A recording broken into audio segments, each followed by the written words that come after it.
नमोस्तु नालीकनिभाननायै नमोस्तु दुग्धोदधि जन्मभूम्यै नमोस्तु सोमामृतसोदरायै नमोस्तु नारायण वल्लभायै।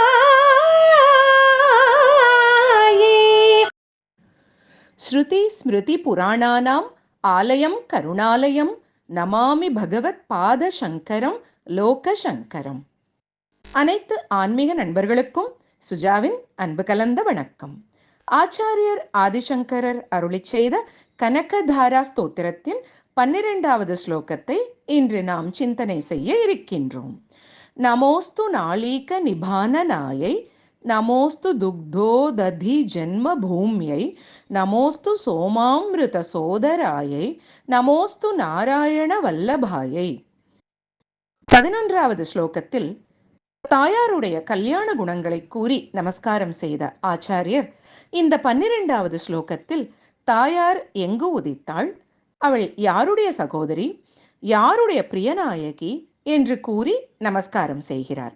பாருங்கள், தாயாரின் முகம் மலர்ந்த செந்தாமரை புஷ்பம் போல் இருக்குமாம்.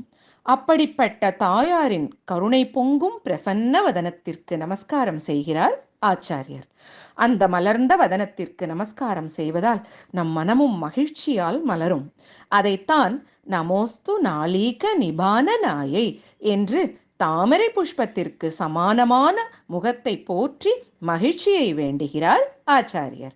நாளீக புஷ்பம் என்றால் தாமரை பூ, ஆனனம் என்றால் முகம். தாயார் பார்க்கடலை ஜென்மபூமியாக கொண்டவள் இல்லையா? பார்க்கடலில் இருந்து உதித்த தாயாரை நமோஸ்து துக்தோததி ஜென்மபூமியை என்று போற்றி நமஸ்காரம் செய்கிறார்.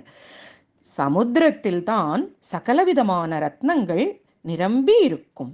அந்த அலைகடலில் பிறந்த அலை மாமகளை நமஸ்காரம் செய்தால் நம் கிரகமெல்லாம் நவரத்னங்களால் நிரம்பிவிடும். அது மட்டுமல்லாமல் தாயார் பார்க்கடலில் உண்டான போது அமிர்தமும் சந்திரனும் உண்டானார்கள் என்பது நம் எல்லோருக்கும் தெரியும். அதனால் சந்திரனும் அமிர்தமும் தேவிக்கு சகோதர ஸ்தானத்தில் இருக்கிறார்கள். அதனால் மகாலட்சுமி தாயாரை நமோஸ்து சோமாமிருத சோதராயை என்று போற்றி நமஸ்காரம் செய்கிறார் ஆச்சாரியர். சந்திரன் மனோகாரகன். நம் தாபங்களை போக்கி மனதை கட்டுக்குள் வைக்கும்படி செய்யும் திறமை சந்திர பகவானுக்கு உண்டு. அமிர்தமோ யாருக்கும் மரணமில்லாமல் செய்யக்கூடிய ஒரு சாதனம். அப்படிப்பட்ட சந்திரனும் அமிர்தமும் லக்ஷ்மி தேவிக்கு சகோதரர்கள். அந்த லக்ஷ்மி தேவியை நமஸ்காரம் செய்வதால் 3 விதமான கவலைகளிலிருந்து விடுபடலாம். இயற்கையால் வரும் துன்பங்கள், மற்றவர்களால் வரும் துன்பங்கள், மனநோய், உடல் நோயால் வரும் துன்பங்கள் என்று தாபத்ரயங்களில் இருந்து நம்மை காப்பாற்றி அமிர்தம் என்னும் மோட்ச நிலைக்கு நம்மை அழைத்து செல்வாள் தாயார்.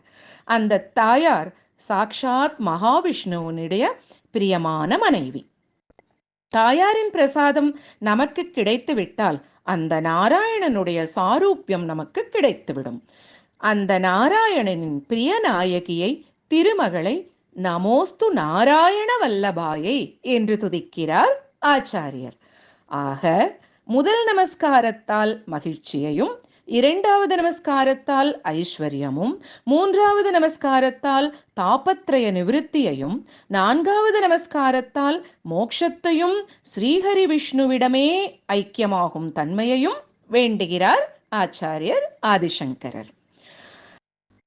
சிரதர சம்பத் பிரதாம் க்ஷீராம்புதி தனயாம் ஹரிபக்ஷஸ்தலாலயாம் ஹரிணீம் சரணகிஷலயாம் என்று முத்துசுவாமி தீட்சிதர் தாயாரை போற்றி எழுதிய கிருதியின் வரிகள் ஞாபகம் வருகின்றது இந்த இடத்தில். பணம் மட்டும் செல்வம் இல்லை. உடல் ஆரோக்கியம், மன ஆரோக்கியம் இவைகள்தான் மிகப்பெரிய செல்வம். இவை இருந்தால் அதன் மூலம் தன தானியங்கள் சம்பாதித்து தர்மம் செய்து பக்தி செய்து கடவுளை அடையலாம் என்று எவ்வளவு அழகாக நமக்கு கூறியிருக்கிறார் ஆச்சாரியர். ஒவ்வொரு ஸ்தோத்திரத்தையும் சொல்லி நமஸ்காரம் செய்வோம் நாமும்.